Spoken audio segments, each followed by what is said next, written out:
Struggling with samosa wraps that tear or don't last? Today I'll show you 2 easy foolproof methods to fix that. So make sure you watch till the very end because I'll be sharing my best tips for getting perfect wraps every single time.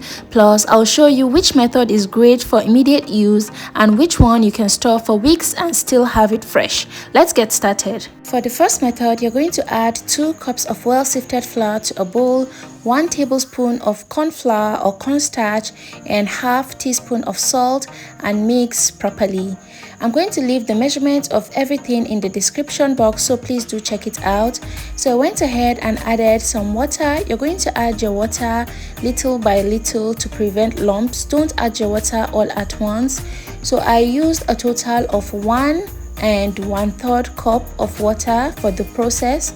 So go ahead and mix this. Keep adding your water little by little to prevent lumps. So when you're done, this is what your batter should look like. It should look really smooth, but in case yours have lumps just as mine, I know you can see there's a little bit of tiny lumps, just keep it aside, let it sit for a few minutes, and then you're going to see, guys, it's going to get really smooth just like this. Okay, so this is what the thickness of your batter should be like. It shouldn't be too thick and it shouldn't be too runny, just like this. Okay, then you're going to need a brush for this next step. Make sure that you're using a non-stick pan, and also make sure that your pan is on very low heat, because if your heat is high, it might end up tearing up. You can see, guys, the heat is really low. Make sure to spread it all around.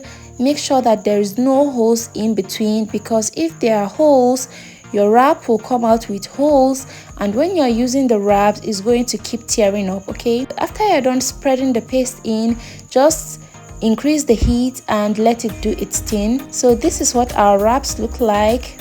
Then you're going to repeat the process. I don't know if you can see the difference, but in this second one I'm making, I kind of increase the heat a bit, and you can see it's cooking really faster. So you're going to need to be really fast. If you're a beginner, I recommend you use very low heat so that it cooks carefully and one side doesn't cook and leave the other. The thicker you spread this, the thicker your wrap is going to come out. So if you want your wraps really thin, just spread thinly, but make sure to prevent holes in between. So go ahead and let it cook, and then you can carefully take it out just like this. So you can go ahead and scrape any excess off your pan, so that when you are spreading the next batch in, it's not going to stick, it's going to come out great. I'll advise you use a very large brush so that it will be easier and faster for you, and then go in with the paste. You need to be really fast with this. If your heat is too high, some parts might cook and leave others, so it's best for everything to be cooking uniformly for you to have a perfect and clean, neat wrap. So go ahead and add your paste just as so. If you notice any tiny hole, no matter how tiny that hole is, make sure to add paste there, otherwise your wrap is going to tear up. Okay, so go ahead, increase the heat, let it cook, and then carefully take it off just as so. Okay, this is what our wraps look like. It's really transparent and really nice.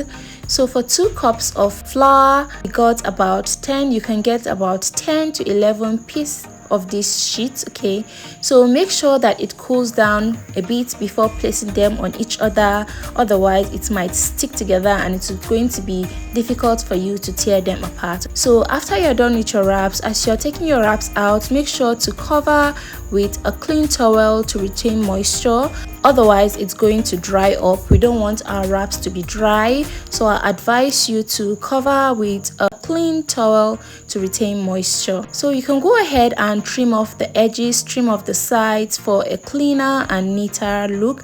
I always like to trim off the edges and sides for a neater look, that way the wrap come out easier. So after trimming, I'll go ahead and divide into 2 just like this, and then I'll go ahead and divide also. So this is what our wraps look like.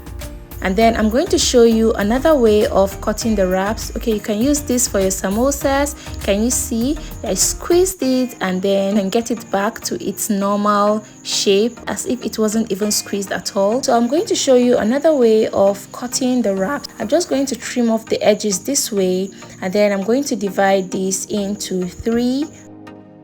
So go ahead and divide this just like this. Some people like to use this long one, and then others like to use the one that I divided into 4. So whichever one works for you, go ahead and use that. If you're a beginner, I'll advise you to use the first cutting I did. It's way easier if you're a beginner. So this is what our samosa look like with the first method. So for the second method, I'm going to use 1 cup of sifted flour, half tablespoon of corn flour, and a pinch of salt. Go ahead and mix this properly, then go in with some water. Here I have half cup of water in this cup, so I'm going to be adding this water little by little till a dough is formed. I'll advise you to not add your water all at once so that your dough doesn't get too runny. It's better for you to add little by little, that way you can control everything. So this is what is left from my half cup of water. I didn't use all, and guys, I don't know if you can see, my dough is a bit too sticky.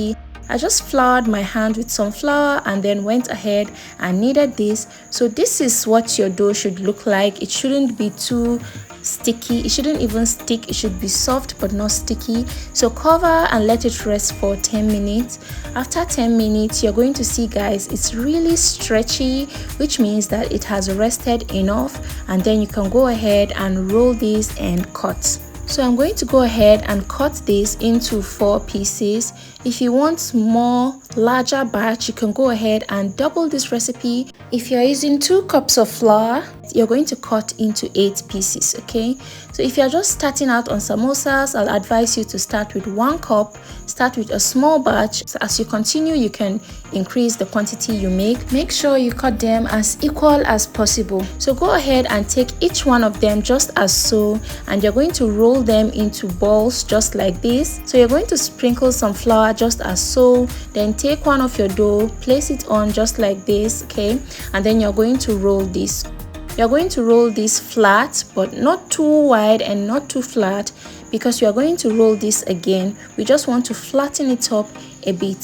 So after rolling like this, you're going to keep it aside, and then you're going to roll the remaining 3 balls just as we did the first one. So go ahead and roll this flat, the same size, the same width and thickness of the first one we did, and repeat the process with the remaining ones. Make sure to sprinkle some flour because it can easily stick. So to prevent sticking as you work, make sure to sprinkle some flour and just keep rolling till you've exhausted all your dough, okay? So at this point, we've rolled all 4 just as so.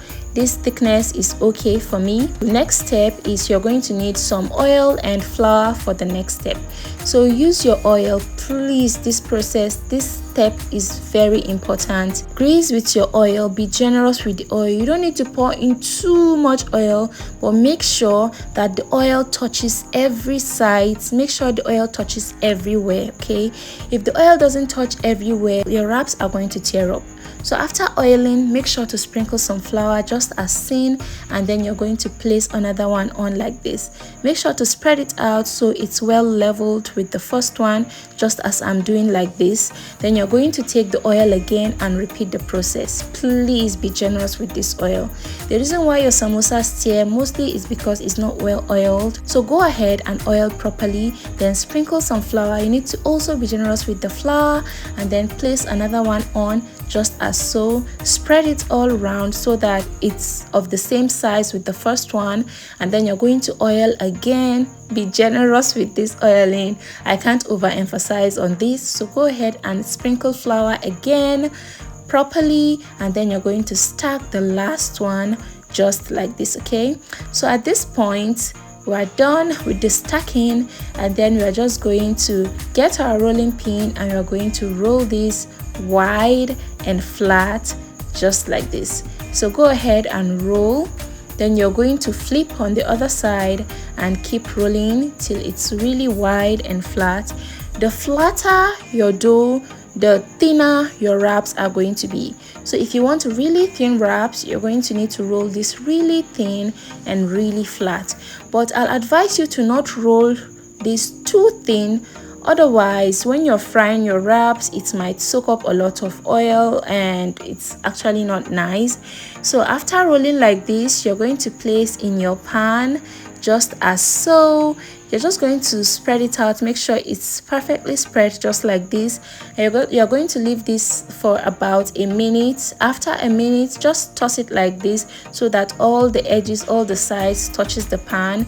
Then after a minute, go ahead and flip on the other side. As it starts to bubble like this, then you know that it's ready, the other side is done. So flip again. Please don't let it get burnt. It doesn't need a lot of time. A minute or two is okay.